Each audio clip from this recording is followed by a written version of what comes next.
기독교에는 국경이 없지만 기독교인들에게도 조언이 있습니다. 기독교인들에게도 가정이라는 혈연 공동체가 있습니다.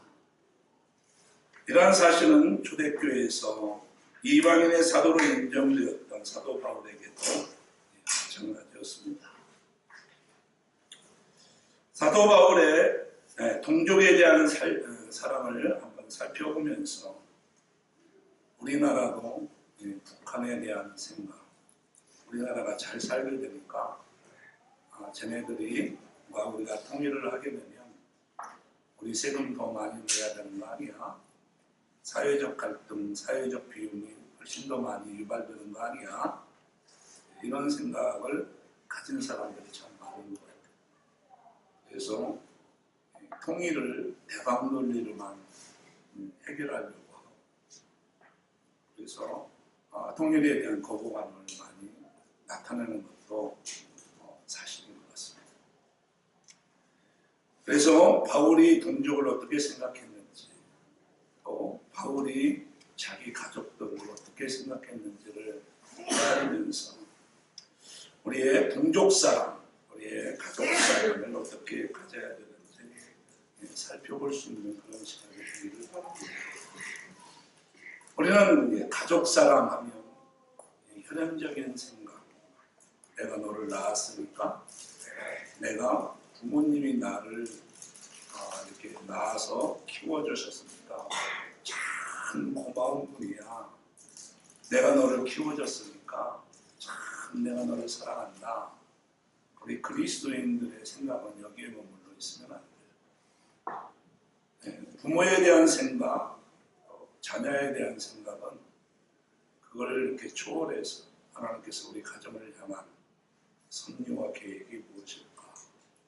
그것을 저는 우리 천대신앙, 우리 가족 아브라함과 이삭과 야곱의 가문을 통해서 큰 민족을 이루시는 그런 모형이 우리는 아브라함을 통해서 발견할 수 있거든요.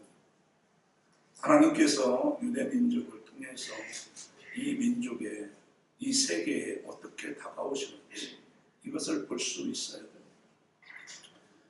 그의 동족에 대한 사랑은 특이한 것이 아니에요.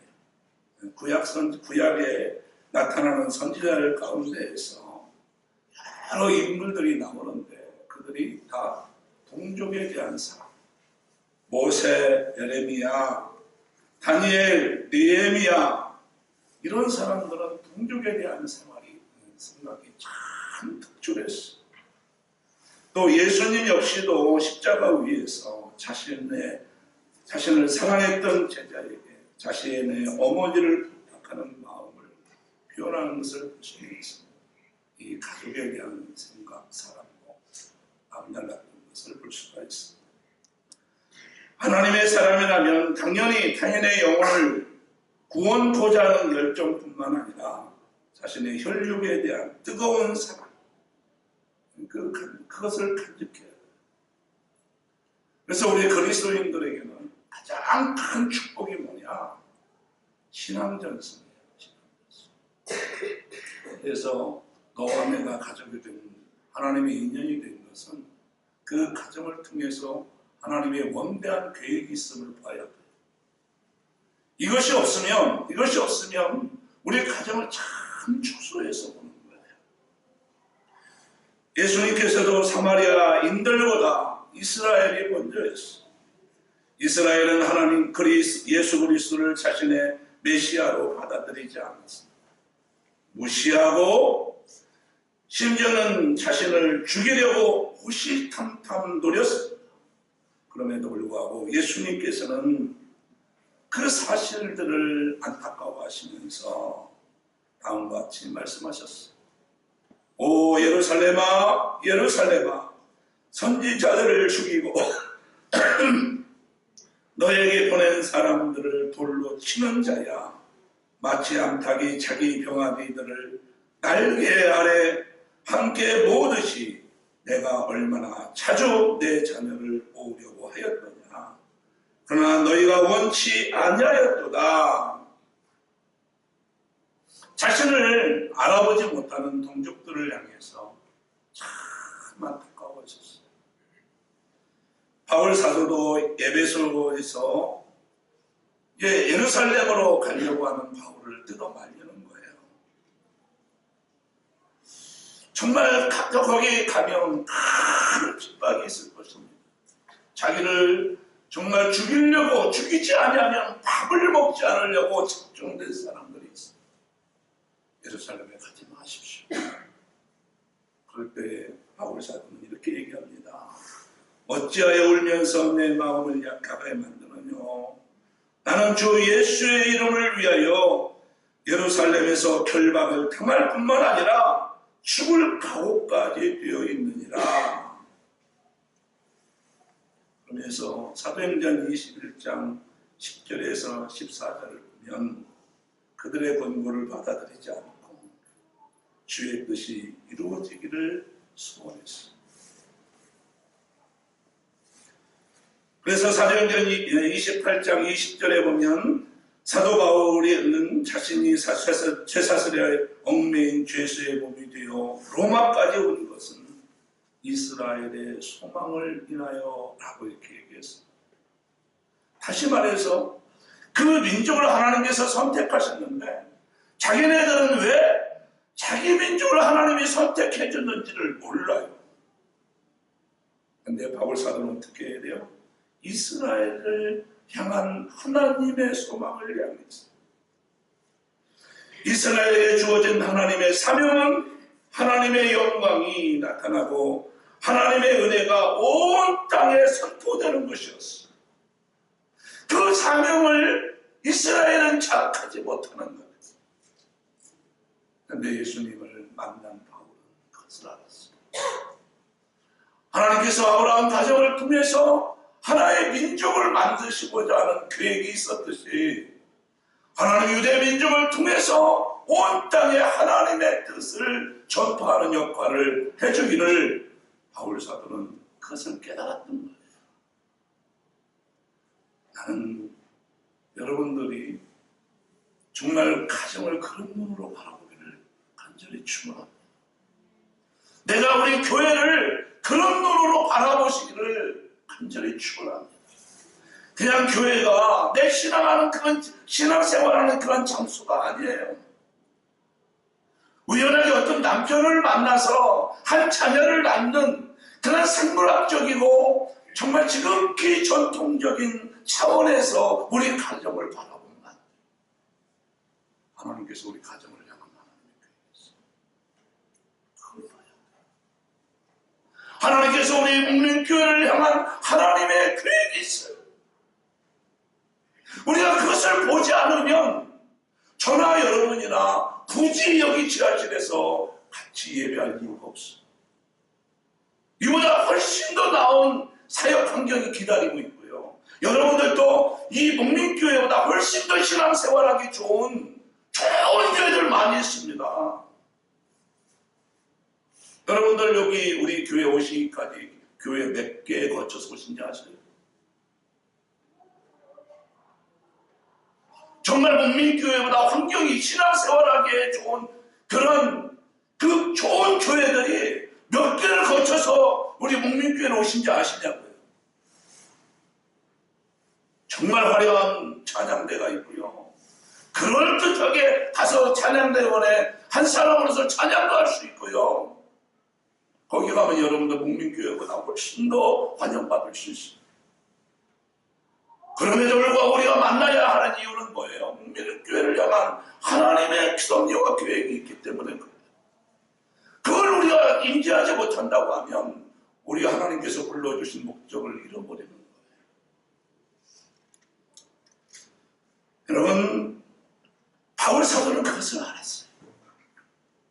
하나님께서 아브라함 가정을 통해서 한 민족에 대한 영어를 품으신 것을 보아 하나님께서 이스라엘을 통해서 유대 민족을 통해서 이 땅을 향한 하나님의 계획을 보았어.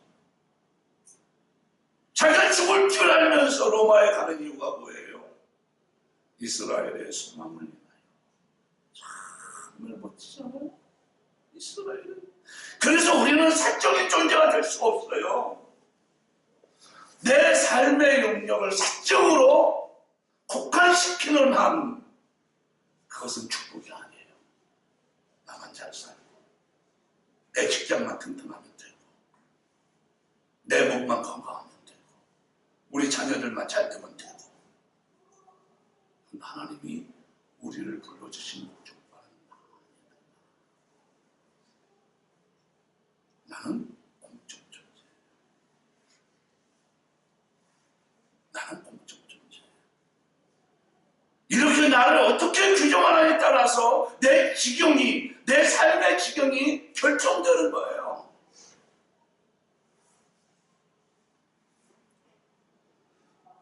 로마서 8장에서 사도는 누구든지 그리스도 예수 안에 있는 자에게는 결코 존재함이 없나니 생명과 성령의 법이 죄와 사망의 법에서 저희를 구원하였도다. 이렇게 선포하고 있습니다.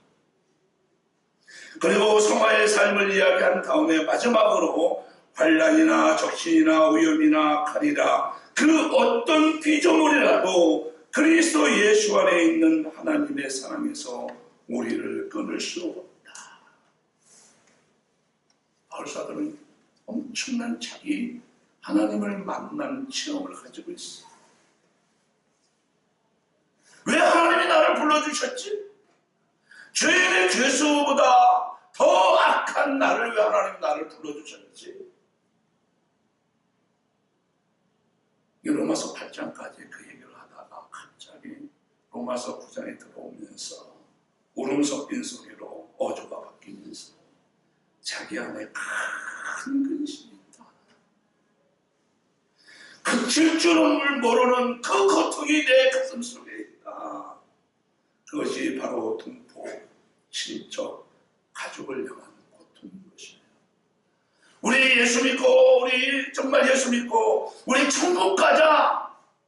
사랑하는 자녀야, 사랑하는 남편아, 우리 예수 믿고 천국 가자. 이 차원을 넘어서서 우리 가정을 향한 하나님의 계획이 있는데, 나를 향한 하나님의 계획이 있는데, 사랑하는 아들아, 사랑하는 딸아, 너를 향한 하나님의 계획이 있는데 네가 그걸 인식하지 못하는가? 우리에게는 이런 그칠 줄 모르는 고통, 근심이 있어요. 그 근심에는 예전에는 없었어요. 예수님을 만나기 전에는 그런 근심이 없었어요. 그런 문제의식이 없었어요. 내가 공부 열심히 해서 훌륭한 학자가 되고 자기 민족을 위해서 공헌하고 그러면 끝인 줄 알았어요. 내가 예수 믿기 전에는 우리 아이들 잘 공부시켜서 좋은 직장 이렇게 들어가게 해서 거기에서 네가 안전하게 평안하게 살았으면 좋겠다. 이게 나의 삶의 목적이라고 하면 예수님 믿고 나서 그 목적은 달라져야 돼. 그 목적은 수정되어야 돼. 수정되어야 돼.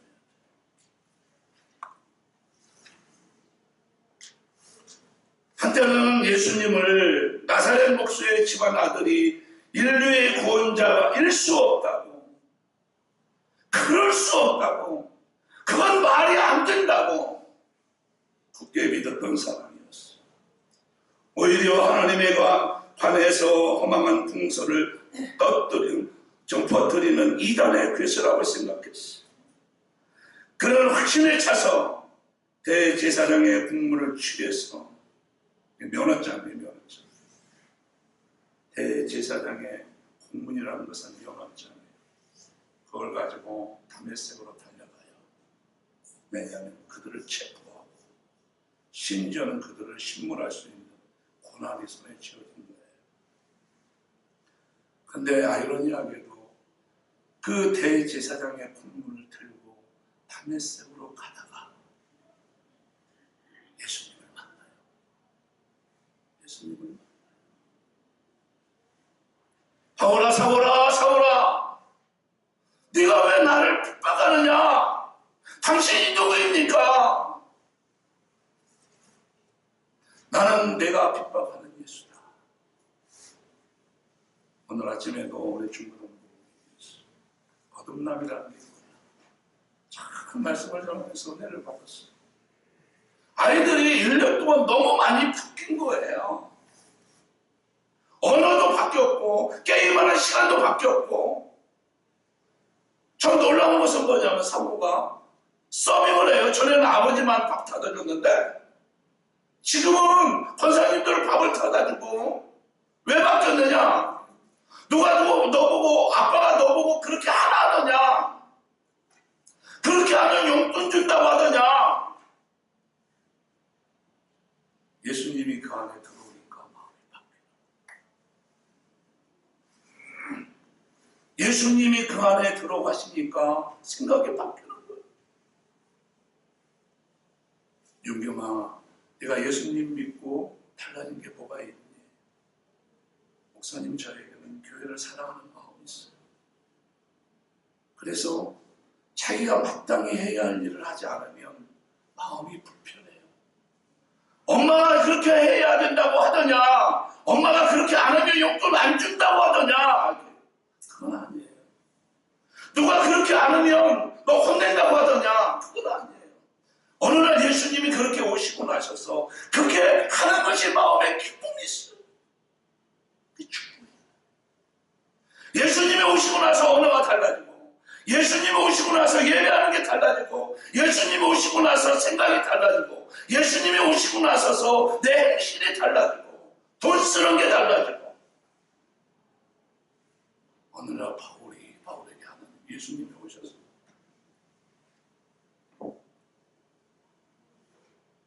그 예수님을 바울이 만난 거예요.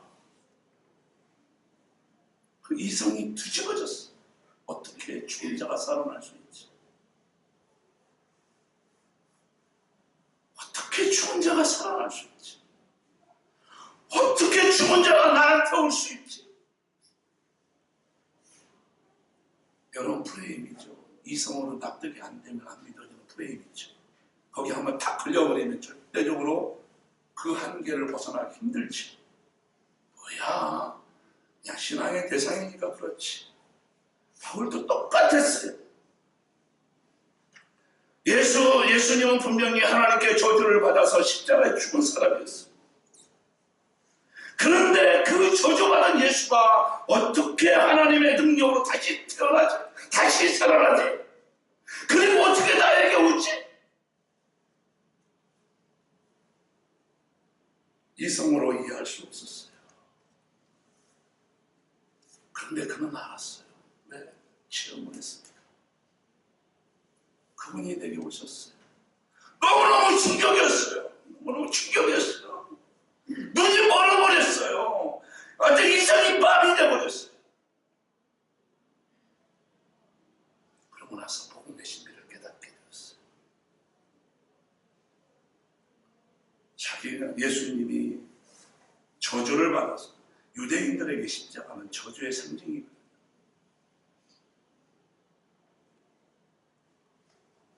예수님이 하나님에게 저주받은 것은 내 죄 때문이구나. 자신의 죄 때문이 아니구나. 우리의 저주를 대신 받으셨고, 그래서 예수님은 저주를 받았어도 다시 살아날 수 있는 거. 그게 사실로 믿어지는 거예요. 여러분, 신앙생활 믿어질 때 신앙생활, 믿음의 정도에 따라서 물가에 노는 사람이고, 조금 무릎까지 차는 데서 노는 사람이고, 어떤 사람은 이렇게 가슴까지 차는 데서 노는 사람이고, 어떤 사람은요 깊은 물에 가서 다이빙하면서 마음껏 그 물을 즐기면서 노는 사람이 있어요. 믿음의 정도에 따라서. 어떤 사람은 주일날만 교회 오는 사람이고, 어떤 사람은 정말 우리 이렇게 공예배 다 참석하는, 어떤 사람은 자기의 물질을 다 투자해서 봉사하는 사람이고, 어떤 사람은 자기의 생명까지 내어놓고 섬기는 사람이 있어요. 왜 그럴까요? 믿음의 천국이에요. 그것은 그렇게 하려고 해서 되는 것도 아니에요. 그렇게 되어지는 거예요. 그래서 신앙은 수동이에요. 바울이 그렇게 예수를 믿으려고 한 게 아니에요. 예수님이 내게 오셨어요. 그리고 나서서 깨닫게 되었어요. 그리고 나서 자기 소명을 발견하게 되었어요. 내가 왜 이 땅에 태어났는지를 알게 되었어요. 그리고 나서 어떻게 해요? 이제는 핍박자가 전도자가 된 거예요.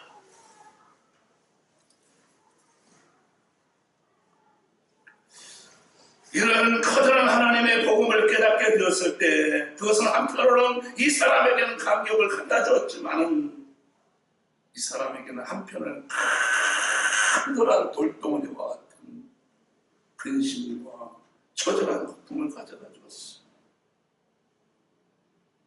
그것은 이스라엘에게 엄청난 하나님의 특권이 있는데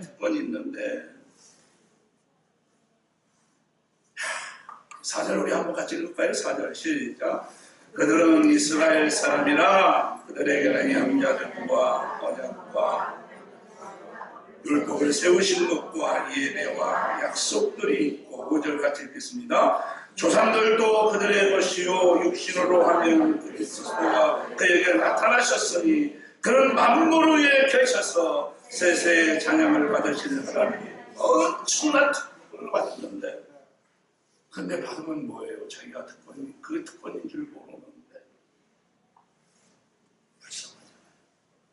어떻게 하면 그 감겨진 눈을 열어줄 수 있을까? 정말 예전에 자신처럼 허무한 일에 굴복해서 거짓된 유대교의 가르침 속에 속아 살아가는 그 동포들의 동포에 대한 생각이 나는 거예요.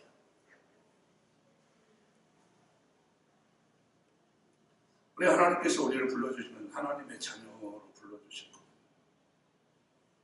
근데 저는 여러분들 300이라는 영화를 보셨어요? 한번 유튜브에 들어가셔서 300이라는 영화를 보세요.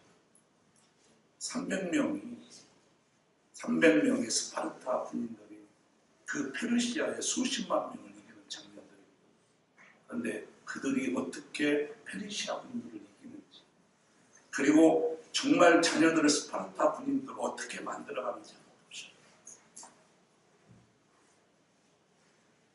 독일 병사들이 정말 엄마들이 아이들을 고이 낳아서 잘 키워서 저는 아이들 군대 갈 때마다 히틀러가 생각해요. 히틀러의 제도를 받지. 자기가 왜 끌려가는지 몰라요. 히틀러의 이데올로기에 사로잡혀가지고 독일을 위한다는 명분으로 끌려와서 다 짓물이 돼요.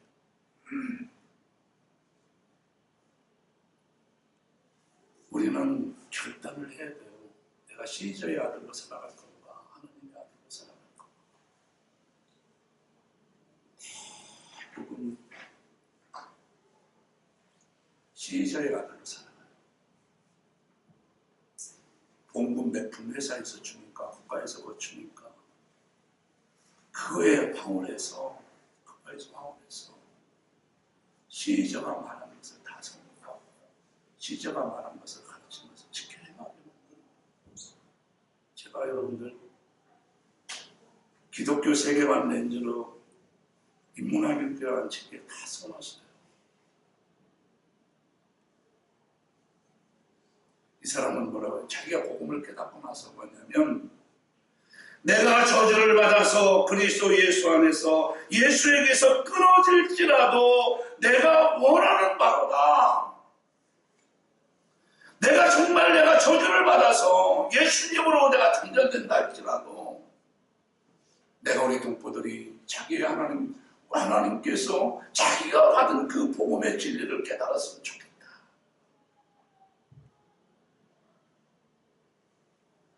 그러나 바울의 어떤 문장을 쓸 때에 저주를 받을지라도가 방점이 찍히는 게 아니고 그들이 구원을 얻을 수 있다. 구원이라는 것은 예수 믿고 천당 가는 것만 얘기하는 거 아니에요. 그렇게 개인적으로만 우리가 예수 믿고 천당 가는 거 이런 벗어나야 돼요. 이스라엘에게 구원이라는 게 뭐예요? 자기 소명을 깨닫고 자기 그 소명에 맞는 삶을 살아가는 게 구원이에요. 그 결과로 얻어지는 것이 천국 가는 거고.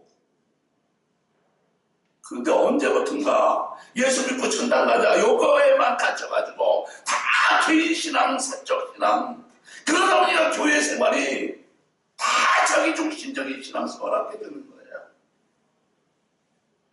우리가 예수 믿는다는 건 그거보다 훨씬 더 큰 거예요.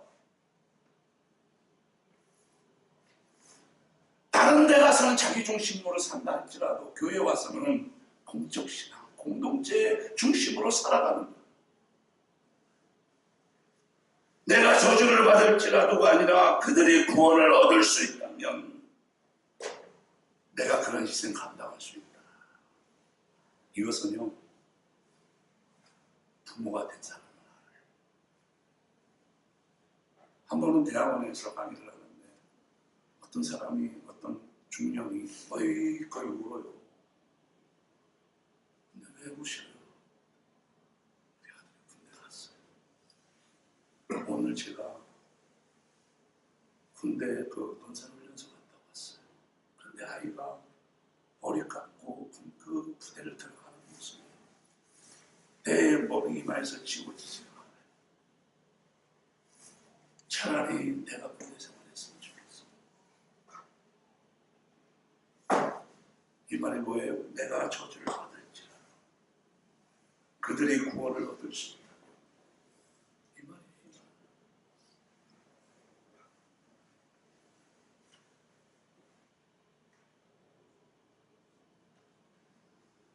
이것은 정말 예수님이 이런 모습은 예수님이 친히 보여주신 거예요. 그래서 예수 그리스도의 지상생애는 불쌍한 영혼들에 대한 눈물로 가득 찬 생애였어요. 그중 한 번은 겟세마네 동산에서 심한 통곡과 눈물로 간구와 기도의 소원을 올린 예수님의 마지막 기도예요.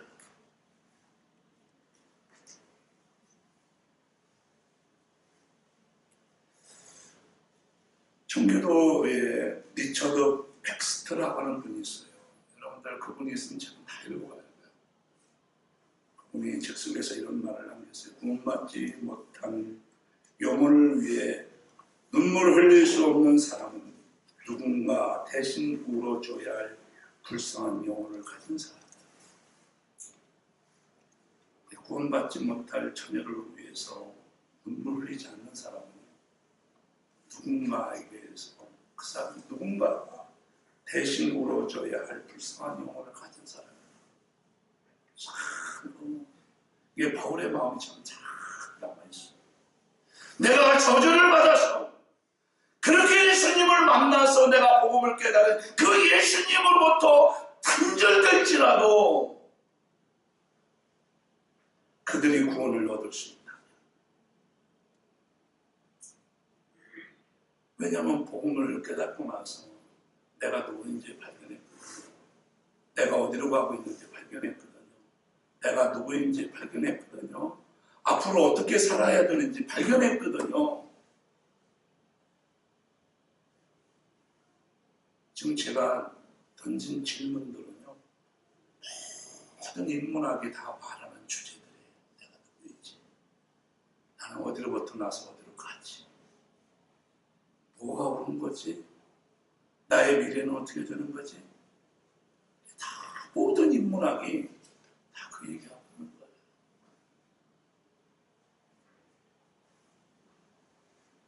구원받지 못한 영혼을 위해서 눈물을 흘릴 수 없는 사람은 누군가 대신 울어줘야 할 불쌍한 영혼을 가진 사람이다. 어둠에 가득 찬 우리의 가족들의 영혼에 그리스도 예수의 복음이 믿어지는 것은 전적인 성령의 역사 없이는 불가능합니다. 아, 목회는 쇼로가 되는 게 아니구나. 목회는 전략으로 되는 게 아니구나. 목회는 하나님의 은혜로 되는 거예요. 여러분 자녀들, 저도 자녀를 교육이가 이런 말을 할 자격이 있어요. 자녀 교육은 은혜로 되는 거예요. 은혜 없이 자녀 교육 시켜보세요.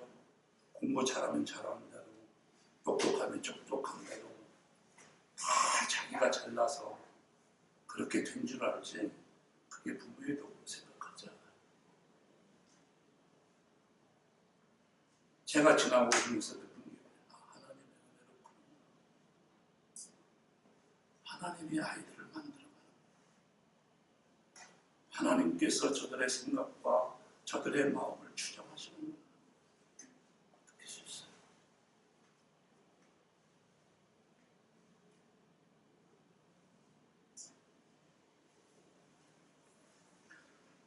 예수의 복음이 믿어지는 것은 전적인 하나님의 은혜예요.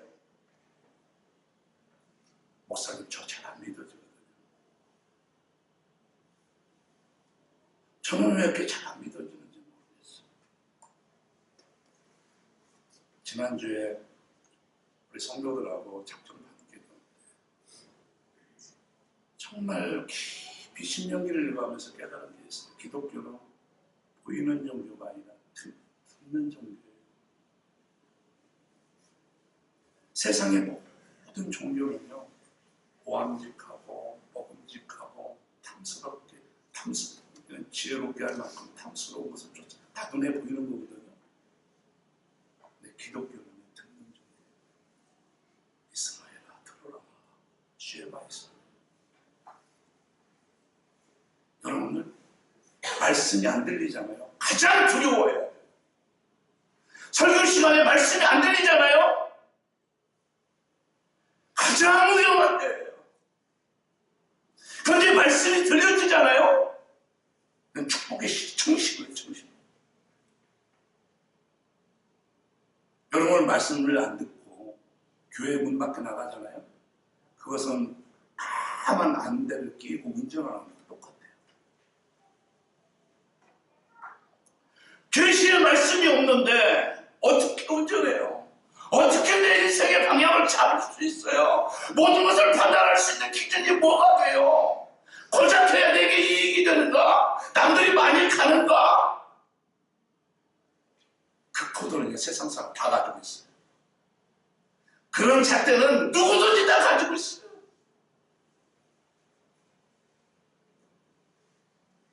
말씀이 들리면요, 기준이 달라져요. 방향이 달라져요. 생각이 달라지고 내 행동이 달라져요. 그래서 여러분 설교도 듣으십시오. 내가 왜 설교노트를 그렇게 강조하는가 가만히 생각해봤는데, 제가 예수 믿고요, 지금 예수 믿고 예수를 믿는데 그 복음이 막 들어오는 거예요. 그러니까 그 앉아서, 옛날에는 이렇게 의자가 없었어요. 조금씩 앉아서 예배드리고, 그런데 그 못 쓰는 글씨 가지고 설교노트 팍팍하게 썼어요. 매주 팍팍하게 썼어요. 지금도 내 친구 저기 서천에서 목회자로 있는 장윤철 목사가 둘이 설교는 똑똑하게 있어요. 근데 그 청년회에서 유일하게 책을 내는 사람이 그분하고 나오고, 내 설교노트 쓰면서 그 쓰는 걸 배운 거예요. 그 체험이 있어서 우리 중고등부아이들을 쓰는 훈련시키고 그러는 거예요. 말씀이 들려질 때요는, 말씀이 들려지면 그 축복이에요. 말씀이 들려지지 않으면 정말 내 인생이 어떻게 아무 길을 살아가는 사람하고 틀릴 바가 없어요. 예수님의 오시기 전과 말라기와 세례 요한 사이를 우리는 중간기라고 해요. 왜 중간기인데, 그걸 신학적으로 암흑기라고 해요. 왜 그런지 아세요? 계시가 그쳐버렸어요. 하나님의 계시가 그쳐버려요.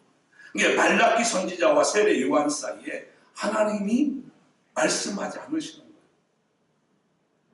여러분 놀라지 마십시오. 그때에 이스라엘 백성들이 가장 혼돈기를 살아요.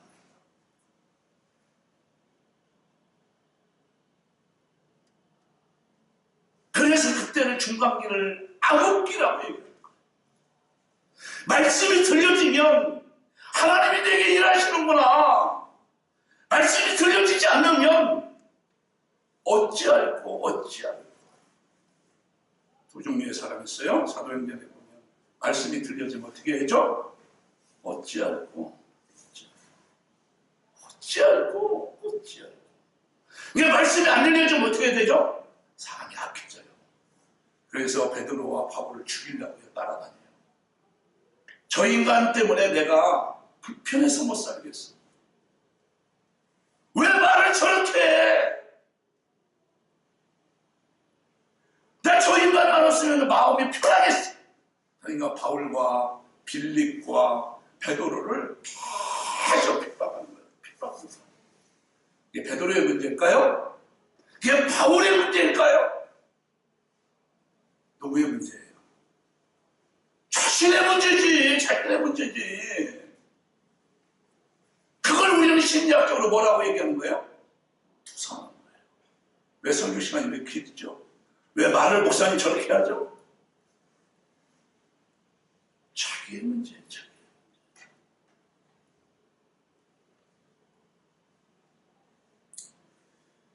이제 말씀을 마칠까 합니다. 우리 자녀들에게, 우리 가족에게 나갈 수 있는 방법은 세 가지밖에 없어요. 하나는 뭐냐? 그들을 끝까지 사랑하는 거예요.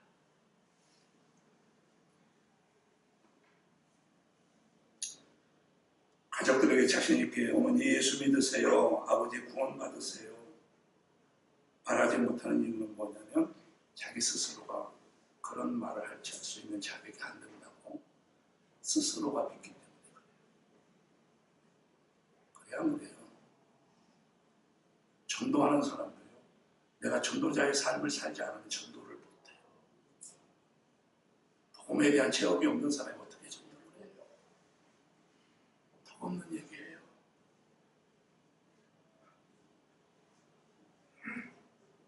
두 번째는 기도하는 거예요. 기도하지 않고는 복음을 전할 수가 없어요. 예수님도 십자가를 질 때 자기 의지로 지지 않으셨어요. 전날까지 기도하셨어요. 저는 살아오는 게 우리가 신앙생활은 예배와 기도더라고요. 하나 더 한다면 찬양이에요.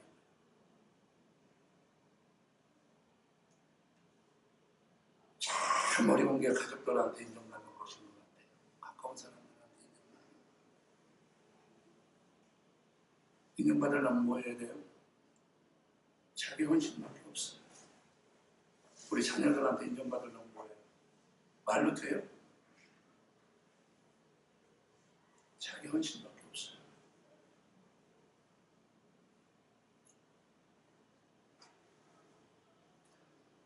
어버이날이 되었는데도 애들하고 동네 친구들하고 놀러가면서 전화 한 통 걸어서 어머니, 아버지, 어버이날 축하해요. 그런 말 한마디로 때우는 아이들이 엄마, 아빠에게 엄마, 아빠 사랑해요. 예수님 믿으세요. 이렇게 얘기할 수 있을까요?